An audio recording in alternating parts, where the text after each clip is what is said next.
Today, I want to talk to you about 5 dating tips for over 50 and beyond.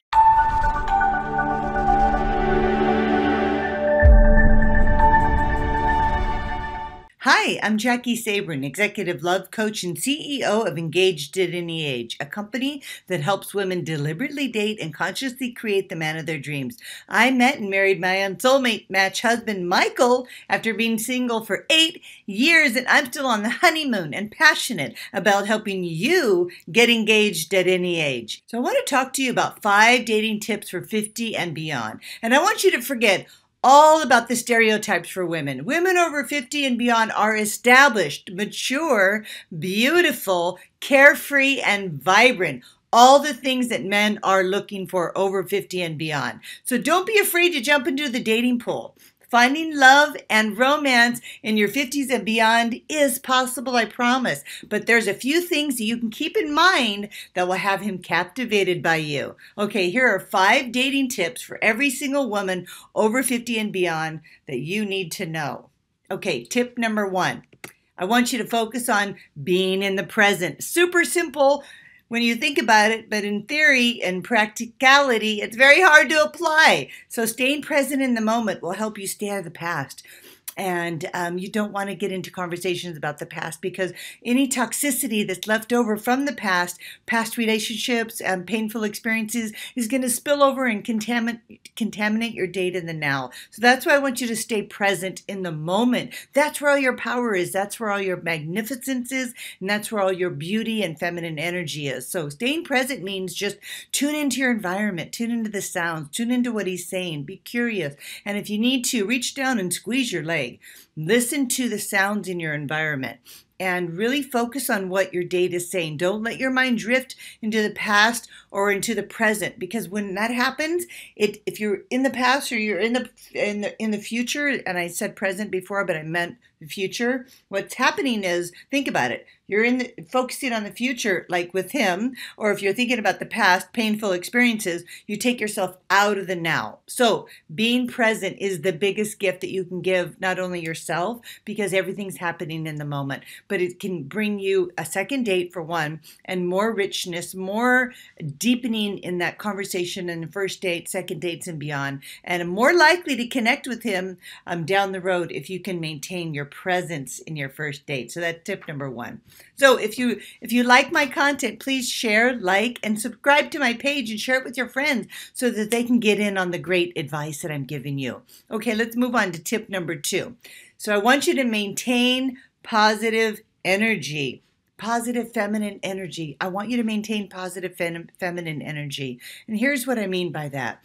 Your feminine energy is your receiving mode. You're there to receive, not to give. So I want you to stay away from offering to do anything on the date. Just get comfortable and start practicing being in that receiving mode. Right before you go into the date, what you can do is say, I receive, I receive, I receive. And just have your palms up in that receiving mode, and then receive whatever he's offering, because you really need to stay in that mode so that you will be able to notice what it is he is offering, because maybe he's not offering anything, but if you step out of that and get into the masculine mode and start offering to do things, or your busy energy, or you're making suggestions or intervening, opening the car doors, paying the bill, all of those things, what they do is they take away your opportunity to notice what he is willing to do for you. So not only is maintaining a positive and a feminine vibe going to bring you information about what he's willing to offer you, but it allows you to just relax and go with the flow and just enjoy the unfolding. Enjoy the experience of getting to know another human being without having to feel like you have to do anything. Just your presence there, especially when you're in your feminine energy, is so beautiful. It's so magnificent. And men, that's what they want. I mean, their lives are pretty much black and white. Then we add all this color to it and this vibrancy. So just remember, that's your value. Your value is in staying in your receiving mode, your feminine energy, and just bringing that positive vibration that comes with that. So practice that on your dates, and you will have so much success. I promise you. It's so exciting. All right, tip number 3 is going to be, this is a tough one, release attachment to the end result. Release attachment to the end result. And I know that's really hard. And what that means is that you have to let go of an outcome. You have to let go of what your mind thinks should happen. For example, say you go to a really busy restaurant and they are so full that it's going to be an hour wait. And your date suggests you go to the cafe next door. Now, it's not nearly as nice. You're all dressed up. You spent a lot of time in your hair and makeup. But going back to tip number 2, by staying in your feminine energy, you're going to go with the flow and you're going to say, that'd be lovely. That'd be lovely. That's great. No problem. Sure. Absolutely. Great idea, in fact, because I'm hungry or, I'm thirsty. So let's get out of here. And so what that's going to do for you is going to show him that you are easygoing. And that's what men are looking for. When you attach to an outcome, you become disappointed very easily, and it shows up on your face and it shows up in your vibration. So release your attachment to the end result, and you will have so much more fun, because here's the truth, ladies. You don't really know what's going to happen, and that's the magic in dating. That's the exciting thing about dating. You don't know what's going to happen. One date could be your last date, and another thing I want to share with you about attaching to the end result. When you attach to the end result, it takes you out of really being able to see who this man is. When you have these shoulds, he should do this, he should be this height, he should look like this, he should do these things on the date, you're shooting on yourself and you're setting yourself up for major disappointment because you haven't allowed him to be who he is. You've already labeled him or attached some kind of idea. And when he doesn't show up that way, you become very disappointed and discouraged. And the energy of discouragement is a heavy energy, and you want to stay out of that. So if you release your attachment to the end result, you will have a wonderful time because you don't know what's going to happen, and you stay in that, and it can be really fun. Dating can actually be really fun and exciting and interesting and fascinating when you release your attachment to the end result. It's a huge, powerful dating tool, and you have to master it. So make sure you practice on it, on each date, to release the attachment to the end result. All right, let's move on to tip number 4. So I want you to give men encouragement. Give men encouragement. They are just as insecure as you are. If you're feeling insecure, they're feeling 5 times more insecure because they're the ones who have to lead the date. They have to make all the suggestions. They have to plan it. And they're hoping that they're making you happy. Their big role is to make you happy. So they need some encouragement. And all you have to do is say, you know what, I really admired how you handled that waiter, or maybe the food came cold and he handled it really well, or just say, anything he shared with you, I'm really impressed with the amount of work that you can pull off in just one weekend and that business trip you took. I could never do that.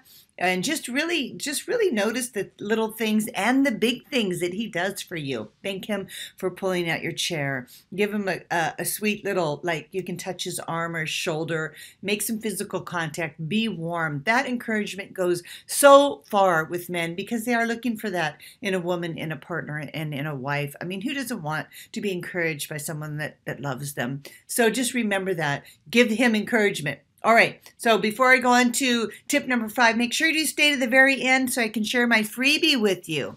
Okay, so tip number 5 is stay away from criticism. This is a big one. It's easy to get trapped in that judgment. I call it Dr. Jack. Judgment, expectation equals criticism.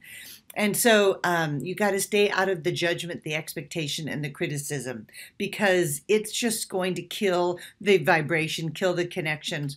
And what happens is we tend to become critical, and we don't even realize it. You don't even realize it. And here's how it can sound. It could sound like the food comes, and perhaps you say, "Oh gosh, this rice! I'm so surprised. The rice is kind of bland." And no, you don't mean it as criticism, but it comes across as criticism, comes across as complaining.